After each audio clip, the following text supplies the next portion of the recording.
Hi friends, Pandian store அடுத்து என்ன நடக்க போகுதுன்றத இந்த ஒரு வீடியோவில் ஒரு குட்டி ப்ரமோவாக பார்க்கலாம் வாங்க. வீட்டுக்கு வரவங்க பாண்டியன் எல்லாரும் சாப்பிட்டு முடிச்சுட்டு அதுக்கப்புறமா அரசிக்கிட்ட தனியாக பேசுகிறாங்க. அப்போ சொல்லுங்க பாண்டுறாங்க அரசி, இந்த மாதிரி அந்த கார்த்திகேயன் பையனை நாங்கள் எல்லாமே விசாரிச்சோமான்றாங்க. அந்த பையன் ரொம்ப நல்ல பையனாக இருக்கான்றாங்க, தங்கமான பையனா அப்படின்ட்டு எல்லாம் சொல்லிட்டு எல்லாரும் சொன்னாங்கம்மான்றாங்க. உனக்கு ஏற்ற ஒரு பையனும் இருப்பான்.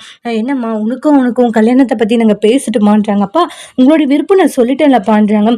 இல்லைம்மா என்ன இருந்தாலையும் உன்னை கேட்காம ஒரு முடிவெடுத்தா அது தப்பா போயிடும்லன்றாங்க. அதனால தான் முன்கூட்டியே உங்கள்கிட்ட நான் கேட்டுக்கிறேன்றாங்க. அப்பா உங்களுக்கு விருப்பம்னா எனக்கும் விருப்பம் தான்ப்பா, நான் போய் அதில் என்ன சொல்ல போறேன்றாங்க. கார்த்திகேயனை தான் நீங்கள் எனக்கு பேசுறீங்கன்னா எனக்கு அதில் எந்த ஒரு ஆட்சேபனையும் இல்லைப்பா, எனக்குமே பிடிச்சிருக்கு அப்படின்ற மாதிரி சொல்றாங்க.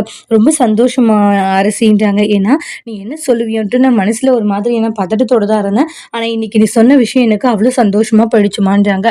இனி நான் கவலைப்பட மாட்டேன், தைரியமா வந்து நான் வந்து அவனுக்கு உன்னை கட்டி கொடுக்கறதுல முடிவு எடுத்துட்டேன்றாங்க.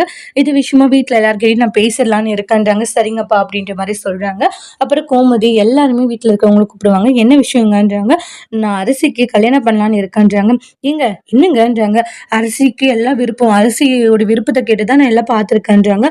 மாப்பிள்ளையில பார்த்துறதா சொல்லியிருக்கீங்களான்றாங்க. ஏங்க யாரு என்ன ஒரு வார்த்தை கூட கேட்காம எல்லா முடிவும் எடுத்துட்டு பிறகுல சொல்லியிருக்கீங்கன்றாங்க. கோமதி எல்லாம் தங்கமான பையன்தான்றாங்க. எல்லாம் அரசிக்கிட்ட நான் சொல்லிட்டேன்றாங்க. இங்க பாரு நம்ம கடைக்கு வந்து அப்பப்ப இந்த மாதிரியான ஸ்நாக்ஸ் ஐட்டம் எல்லாம் எடுத்துட்டு வருவான் அந்த பையன்றாங்க. அந்த பையன் ரொம்ப நல்லவன். ஏங்க அந்த மாதிரி பையனா?